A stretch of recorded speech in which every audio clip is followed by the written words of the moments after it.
social media दे मियामना मिपाइनरगलिबा हंता virus लेचत असिना China दे मियोय अमा लैना असिना सियनखी हाइदुना इ पाउसिंग द फोंगरक इ लैना असिना मियोयबा अमदगी मियोयबा अमदा संदोकपा लैना मखल अदुदी नत्ते हाइरि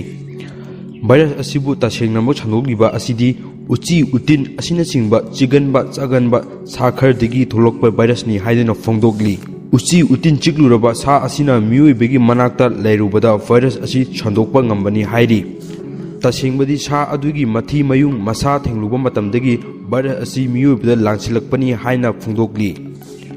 हंता वायरस लेचत असि असा अथक सिंगदसु संदोकपा ngami हाइरि लैना असिना कोविड-19 दगी हेना यांगना संदोकपा ngami लैना असिगी सेंदोम उदलकपगी मतम असिना चयोर अमदगी थेंगलबदा चयोर निपान भौगी मनुंगदा लैना सिंग असिगी सेंदोम सिंग उथोलकनी लुक खुबा अरुम हौबा खोंग खुचना चिंगबा चिथरकपा असिना चिंगबा तोरकनी हाइरि करिगुम्बा मतमदा कोक चिकपा डायरिया तोरकपा इसा इंगलकपा पुक नाबा येकपा असिसु यावी हाइरि लोक खुबा सोर होनबा नुंगाइरक्तबा थौंग असिगा कोविड-19 गी लैना असिगा चप मनई हौजिक फाउबगी ओइनदी लैना असिबु ट्रीटमेंट तौबगी ऑफर अमत लैत्रि मरम असिना युमदा योकपा सासिंग सखंगदबा सासिंग असिबु थेंगबा खोटपा तौबिगनु